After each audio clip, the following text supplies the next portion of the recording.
കുട്ടികളെ mobile internet അഡിക്ഷനിൽ നിന്ന് മോചിപ്പിക്കുന്നത് ലക്ഷ്യമിട്ട് പോലീസ് ആരംഭിച്ച ഓപ്പറേഷൻ ഡാഡിന് മികച്ച പുരോഗതി. 775 കുട്ടികളെയാണ് ഇതുവരെ ഇന്റർനെറ്റ് അഡിക്ഷനിൽ നിന്ന് മോചിതരാക്കിയത്.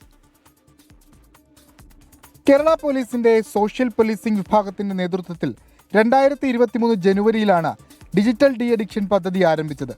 സംസ്ഥാനത്താകെ പദ്ധതിയിലേക്ക് ബന്ധപ്പെട്ട 1739 പേരിൽ 775 കുട്ടികൾക്ക് പൂർണ്ണമായും ഡിജിറ്റൽ അടിമത്തത്തിൽ നിന്ന് മോചനം നൽകാൻ സാധിച്ചിട്ടുണ്ട്.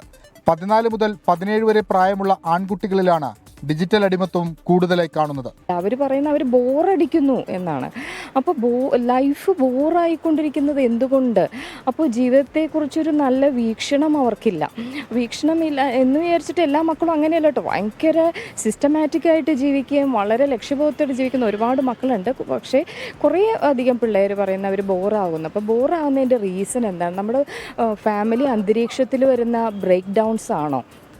ഫാമിലി അന്തരീക്ഷത്തിൽ അതിനു വേണ്ടിയിട്ടുള്ളൊരു സംസാരിക്കാനുള്ള ഒരു ഇടമില്ലാത്തതാണോ? അല്ല നല്ല മറുപടികളോ സ്വീകാര്യതയോ ഇല്ലാത്തത് കൊണ്ടാണോ അവർ പുറത്തെ കളറുകളിലേക്ക് പോകുന്നത് എന്നുള്ളതും കൂടി ഒരു വലിയ ചോദ്യചിഹ്നമാണ്. മനഃശാസ്ത്ര വിദഗ്ധർ തയ്യാറാക്കിയ ഇന്റർനെറ്റ് അഡിക്ഷൻ ടെസ്റ്റ് വഴിയാണ് ഡിജിറ്റൽ അടിമത്തത്തിന്റെ തോത് കണ്ടെത്തുക. പിന്നീട് തെറാപ്പിയും കൗൺസിലിംഗ് നൽകി കുട്ടികളെ ഇന്റർനെറ്റ് അടിമത്തത്തിൽ നിന്ന് മോചിപ്പിക്കും.